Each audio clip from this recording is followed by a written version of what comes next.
নৃশংসতা এবং মধ্যযুগীয় বর্বরতার চিত্র ধরা পড়ল মালদায়। রান্না করার চামচ আগুনে গরম করে 9 বছরের শিশুর গোটা শরীরে ছ্যাঁকা দেওয়ার অভিযোগ উঠল এক শিশুর কাকিমার বিরুদ্ধে। বর্তমানে আশঙ্কাজনক অবস্থায় মৃত্যুর সঙ্গে পাঞ্জা লড়ছে শিশু কন্যাটি। চিকিৎসাধীন শিশুর পরিবার ইংরেজবাজার থানায় লিখিত অভিযোগ দায়ের করেছে। ইংরেজবাজার থানার পুলিশ আধিকারিকদের বিরুদ্ধে নিষ্ক্রিয়তার অভিযোগ উঠেছে। তারপরেও পাশাপাশি জামিনযোগ্য ধারায় মামলা করে অভিযুক্ত কাকিমাকে কঠোর শাস্তির বিধান থেকে বাঁচানোর অভিযোগ উঠল পুলিশ কর্তাদের বিরুদ্ধে। মালদা শহরের ইংরেজবাজার থানার গান্ধী পার্ক এলাকার বাসিন্দা তথা চিকিৎসাধীন শিশুটির বাবা এবং মা জানান, গত 4 দিন আগে বাচ্চাদের খেলা নিয়ে সামান্য গন্ডগোল হয়, আর তার জেরে 9 বছরের এই শিশু কন্যাকে চামচ গরম করে গোটা শরীরে ছ্যাঁকা দেওয়ার অভিযোগ ওঠে তারই কাকিমার বিরুদ্ধে।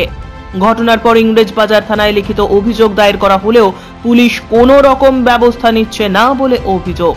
এ বিষয়ে চিকিৎসাধীন শিশুর মা আদুরি সাহা জানান, অভিযোগ কিছুই না, বাচ্চা একটু আমার মেয়ে সন্ধ্যা দিয়ে নিচে নেমেছে, আর ওই একটু ছাকা লেগেছে ওর মেয়েকে, তার জন্য আমার মেয়েকে চামচ গরম করে এসে ছাকা লাগিয়েছে আমার ঘরে ঢুকে। আমি বাধা দিতে গেলে আমাকেও সেইভাবে পুরায়। কে দিয়েছে? ও আমার দেওরের বউ। কি দিয়ে ছাকা দিয়েছে? চামচ দিয়ে, ওই সবজি উঠানো চামচ দিয়ে গরম করে, গ্যাসের মধ্যে গরম করে এসে ঘরে ঢুকে ছাকা দিয়েছে।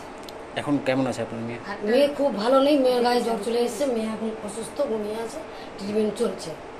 থানায় জানিয়েছেন? জানিয়েছি, থানা থেকে কোনো হয়নি, কিছু হয়নি। পুলিশ এসে বলে টলে চলে গেল। কি চাইছেন? আমরা চাই ওকে অ্যারেস্ট করতে।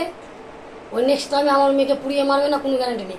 এবার নিয়ে 4 বার হয়ে গেল, 3 বার মেরেছে, আমি ছিলাম না, আর এবার তো আমি স্পটে ছিলাম না, ছাদ থেকে নামতে পুরানো হয়ে গেল। আমি বাধা দিতে গেলে আমাকে দিয়েছে। আপনার মেয়ের বয়স কত? আমার মেয়ের 9+ চলছে, এখনো 10 বছর পূরণ হয়নি। কিসে পড়াশোনা করে? 4 পড়াশোনা করে। এই অমানবিক ঘটনায় আতঙ্কে গোটা পরিবারের পাশাপাশি গান্ধী পার্ক এলাকার বাসিন্দারাও। অভিযুক্তের গ্রেপ্তারের দাবিতে সোচ্চার হয়েছেন গ্রামের মহিলারাও। তাদের অভিযোগ, এরকম নৃশংস ঘটনা তারা দেখেনি। তাদের ছেলেমেয়েরাও খেলা করে পাড়ায়, তা বলে পুড়িয়ে দেবে এটা মানতে পারছেন না অনেকেই। এ বিষয়ে স্থানীয় বাসিন্দা রুম্পি দাস কি জানালেন শুনে নেব। আতঙ্ক কঠিনই আতঙ্কে আছে, আমাদের সবারই, প্রত্যেকেরই বাচ্চা আছে। আজ ওর বাচ্চার সাথে হয়েছে, কালকে আমার বাচ্চারাও তো ওর মেয়ের সাথে খেলে। যদি আমার মেয়ে হয়তো ধাক্কা মেরে ফেলে দিল ওকে, তো ও তো তখন তো ওর মেয়ের বদলা নেওয়ার জন্য আমার মেয়েকেও পুড়িয়ে মেরে ফেলতে পারে বা মাথা ফাটিয়ে দিতে পারে। এইরকম আতঙ্ক নিয়ে আমরা তো বাঁচতে পারবো না। পুলিশ কেন এখনো পর্যন্ত স্টেপ নিল না? হ্যাঁ, একটা দুধের বাচ্চাকে এভাবে যে পুড়িয়ে মেরেছে, পুলিশের তো কর্তব্য উচিত। আমরা তো পুলিশের উপরে নির্ভর করি।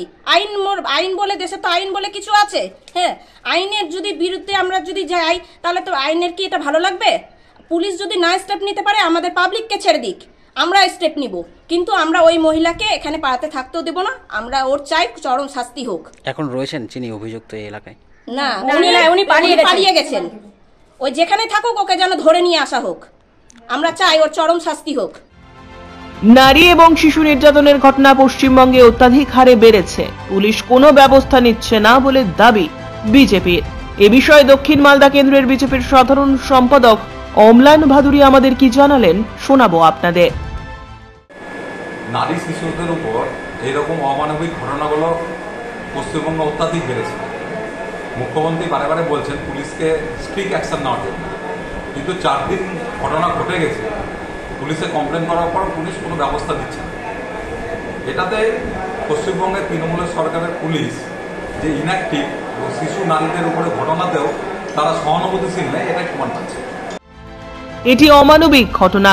পরিবারের সদস্যদের বলবো শিশু সুরক্ষা কমিটিতে গিয়ে একটা লিখিত করতে, দাবি তৃণমূলের।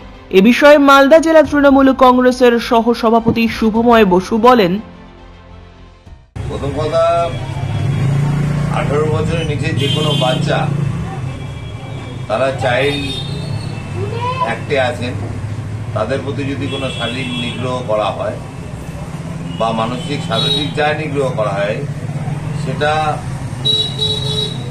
যদি কোনো কেউ অ্যাডাল্ট কেউ করে, তার একটা নির্দিষ্ট ধারা আছে এবং প্রতিটা থানার যে মেজবাবু তিনি হচ্ছেন চাইল্ড অফিসার। তো সুতরাং আমি মনে করি যে থানা 4 দিন ধরে এই বিষয়টা দেখছেন না, তাদেরকে অবিলম্বে বিষয়টা দেখা উচিত। আর আমার ওই পরিবারের কাছে আবেদন যে সত্য চৌধুরী ইন্ডোর স্টেডিয়ামে চাইল্ড ওয়েলফেয়ার কমিটি বলে সরকারের বিধিবহিত সংস্থা আছে, সেখানে 4-5 জন ম্যাজিস্ট্রেট বসেন, সেখানে অবিলম্বে যোগাযোগ করে সেখানে একটা কমপ্লেন দেওয়া, তাতে প্রশাসন যেন দ্রুততার সঙ্গে সেই পরিবারের বা সেই বাচ্চাটার পক্ষে যেন ন্যায় করতে পারে। আমরা তার জন্য তাদেরকে, সেই পরিবারকে অবিলম্বে চাইল্ড ওয়েলফেয়ার কমিটির সঙ্গে যোগাযোগ করতে বলছি। Bureau report, news today.